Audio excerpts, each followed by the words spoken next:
Hey, witches and witchettes. What's going on, y'all? I'm back. If you saw my last video, stop chuckling, because this shit ain't funny now. Um, we have the report on the wildfires. Do you know some of the most fucked up shit happened in some of the weird namest places? Look, Paradise. 12 people got shot. 7 got hanged. 13 people got... This ain't Paradise. We should rename this fucked up county. So I'm a let me straighten it out for y'all. Okay, wait. Bam! Hold on. I gotta do it from the last video. Ha! Alright. Let's go.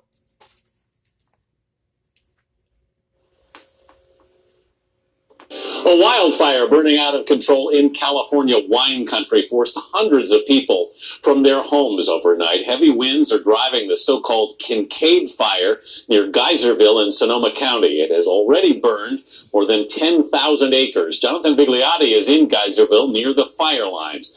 Jonathan, what are firefighters dealing with?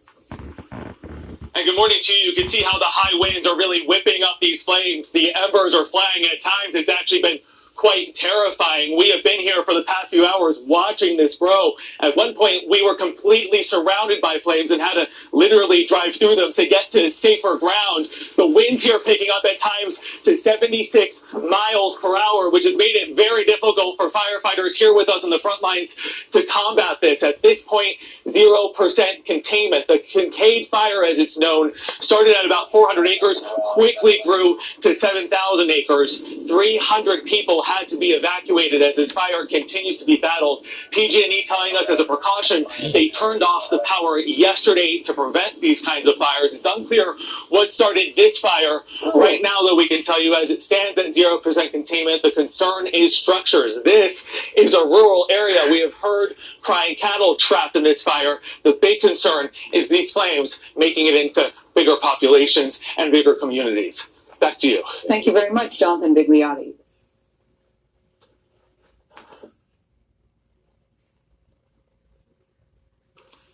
That's crazy.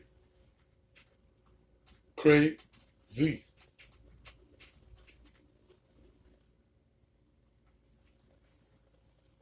Yeah, it is.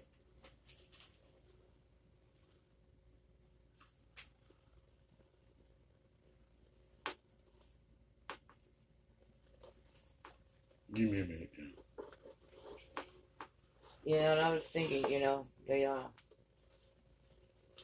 Not no more. 2018 wildfire season was the deadliest and most destructive ever recorded in California, according to the California Department of Forestry and Fire Protection. Across the West, fires are starting sooner in the year, lasting longer, and getting bigger. And if they seem to be trending more apocalyptic, they are. Fires start with three things: fuel, oxygen, and heat. When temperatures are high, precipitation and humidity low, and winds are swirling, it's prime time for fires. Add in a spark, be it natural like lightning, or man-made like a downed power line, a discarded cigarette, or a campfire, then bam! You've got yourself a fire. And with high winds, a low Santa Anas, and lots of fuel, the fire can become a rager. Fires have been increasing in numbers and intensity out west for three big reasons. First, the western U.S. has been getting warmer and drier due to climate change, making it prime territory for fires to start and spread. Since 1970, temperatures in forested parts of the West have gone up about 2.5 degrees Fahrenheit, and they're expected to keep rising. Snow melts and spring thaws are happening earlier in the year, too. The result? Forests and vegetation are getting drier. Because of warmer weather and the resulting aridity out west, from 1984 to 2015, fires spread an additional 16,000 square miles than they otherwise would have. That's the size of Massachusetts and Connecticut combined. Second, suburbanization into wildland areas has increased the risk of man-made fires and put more homes directly in the line of fire. Third, long-standing fire suppression policies lasting up into the 1970s have made a lot of land out west very flammable. Fires clear out overgrowth and dead foliage and foster the growth of trees that are more capable of resisting fires. While the government has since shifted away from those suppression policies, decades of accumulated dead branches and brush have become fuel for more catastrophic fires. Hey, Now, What I don't understand is when we watched the documentary about the Pleasant fires, the Kincaid joints.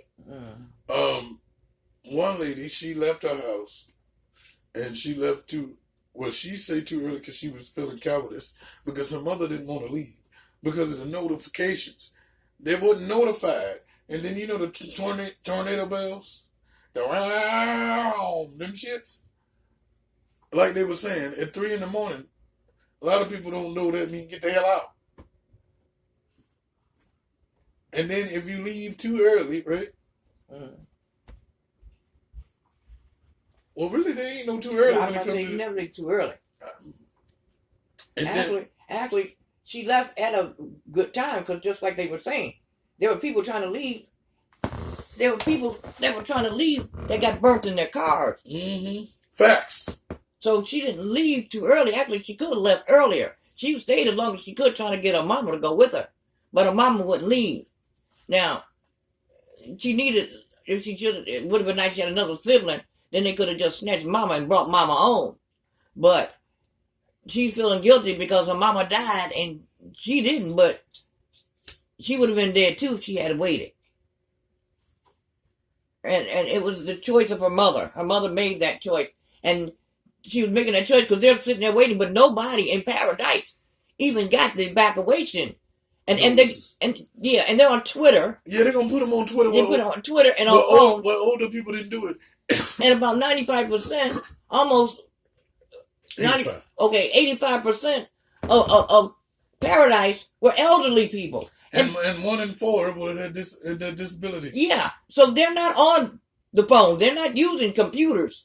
They could have put this on TV months ago and telling them how to do this. So they're waiting for they didn't get no calls because the thing was overloaded, and they're sitting there waiting for calls to tell them to evacuate.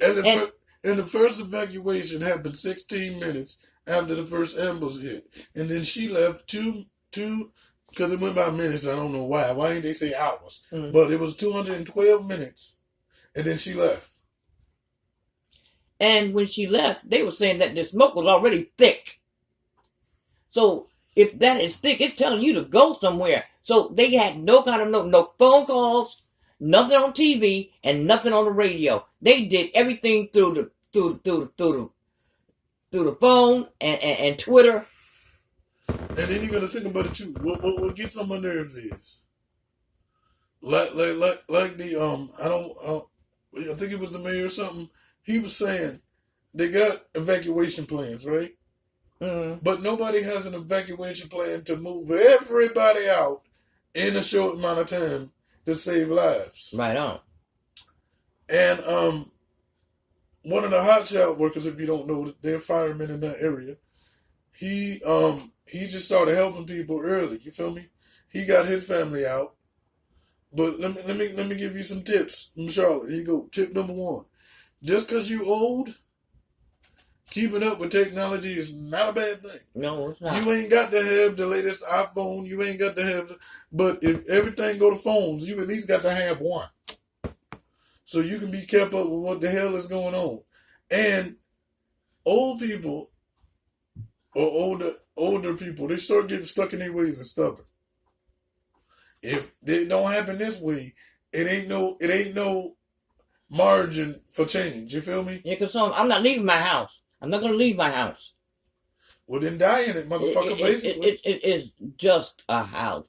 And you have to look at it that way.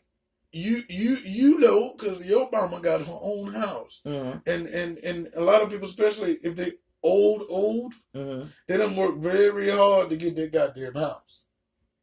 They done sacrificed and so you can feel their sentiment towards it, but death ain't that real.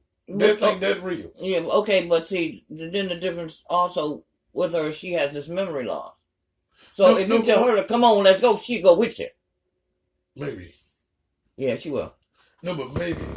Yeah. You never know until that situation happens. True.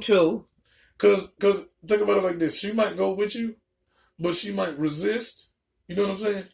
See, and what I mean is she might resist for a few, and you don't have that amount of time. You just need. Not saying she would. I believe what you're saying, but I'm saying in the possibility of this whole motherfucking thing burning down.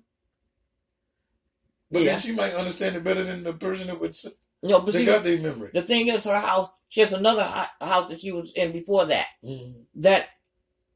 That's what she remember her house is. So when you say let's leave, let's go home, Oh, yeah. she thinks that's her. So okay. she'll leave there. But what I was just saying is how they so stuck in Yeah, their yeah. own houses. Like, Yeah, true that. Once they get one, we can take you somewhere to get you taken care of. You can go back. No, I ain't leaving my house. Mhm. You know what I'm saying? But like you staying there is not gonna keep your house and burning down. right, you're just gonna burn with it. Yeah, you And are. I'm back on my other list. Younger people that are with older people keep some kind of knockout. No, all jokes aside, like I was about to say a hammer or something. Just hit a bitch, just blow, come on. Because sometimes you need somebody to decide for you to save your own damn life. And you know what? I know it may sound cruel, but if you have to tie their hands together so that you can drag them or do whatever you have to do so they can't literally fight you with their hands. You know what I'm saying? And then maybe you can possibly drag them. But she, in a sense, she's living with guilt because her mother made that choice to stay there, and she could not manually or physically remove her mother from there, like throw her over her shoulder and take her. You know? Yeah, because she was actually smaller than her mother. So therefore, she couldn't do this. So she's feeling guilty because her mama made that choice, and she was almost feeling guilty because she didn't make the choice to stay with her. But to stay with her, she would not be here to tell the story, Well, which might indeed help the next person. now another message to old people: you might be stubborn about yourself, but don't kill everybody in it. Like, nigga, come on, we can come back. If it's meant for it to stay there, it will be there when you get back. If it ain't, then glad you wasn't there. But when you dead, ain't no time to think about that. And that fire burnt down the whole town. Everything. The whole town. They So- even turned off electricity. They turned electricity off. So therefore, some people didn't even have electricity. So leave. Get out of there. If you know something that's coming, don't be waiting for no evacuation. Because you know what? If you wait for them to tell you to evacuate, everybody's evacuating at the same time. So ain't, like he said, there's nothing. It's never too early. Right. Because that too early may have kept you alive or gotten you further than you could, because like they said, they waited, and you had people there that died in their car trying to get away from it. You got people died on the side of the road trying to run by foot to get away from it. Yeah, and that's horrible. Yeah, that's horrible. And even though most of them probably were dead before the fire hit them, because you couldn't take the heat, nor could they take Or the smoke. inhalation and Yeah. all that. But that's not a. And then you think about trying to escape with all them other people. If it's smoke and shit, you can't really see, and then everybody frantic and you know not to bring up an old story, but remember when one of your friends with your namesake original name, Mm-hmm. when her husband tried to save somebody swimming? No. He was swimming. He couldn't swim. The pool, you know, when they got that sink, all of a sudden they go from like 4 feet, then they jump on down. Yeah, some old dumb shit. Yeah, and he couldn't swim, and he got that. And they jumped in the pool to try and save him. He drowned, and somebody else trying to help him Yeah. also drowned. Right, because the person is frantic. They don't know to calm down and let me do my job. And they're fighting you. Yeah, and they fighting you, and then you don't want to say fuck it, but that's why I couldn't be one of them people, because I'd say fuck it, Yeah, because he died anyway. because you think about it, and you can let it go black. It can fade to black. Amy Winehouse. Yeah, man. It's sorry to say, but if Charlotte was a lifeguard and y'all start fighting me, I'm punching y'all to get free and go on ahead. Because that's why he died. You can't get free. Because them motherfuckers is strong. Yeah, because they're holding on for dear life. They don't realize that they just need to relax and that you help them get out of the water. Most people think relaxing is committing to death. Just, I'm going to relax and die. No, nigga, just relax so I can save you. And yeah, it's hard. It's hard. It's hard. Take it from one who almost drowned. It's hard. Well, nobody jumped in there to save me though, but And give no damn. you be trying to stroke for your life. I was learning how to swim at the time, so now I have nothing to do with swimming. I have too much respect for the water. She's bleak. You're not getting me in there. She's And I bleak. remember my brother telling me that if you're in the ocean water and the water gets too much, that the wave will take you into shore. You know. Hold on. He forgot to remind you about the rocks and all the shit that you did in the meantime. I mean, it did, but it flipped me over so much it scared the death out of me. So Yeah, I don't yeah. mess with water. I don't mess with water. No, I don't. I almost drowned. Remember? I flipped over on my back and forgot to kick, and you was over there talking. Yeah, But the thing with me was, I'm okay with he was in a pool. right. But what I'm saying is like, those would be the way I want to go, underwater, or like. So when I was there, I just was like, fuck it, right? And I relaxed, right? But then something told me to kick my legs, and I kicked my right leg, and it turned me over. And then you just turned around like I was just regularly swimming. You didn't have no sound. I was dying. Well, But anyway, I tell a little knucklehead to go ahead and just go under because no. What happened was, the steps and the railing. You can fit under it. So I used to like swing under it, climb, like go underwater and go around it. But I had flipped myself over, and honey, I was about to die.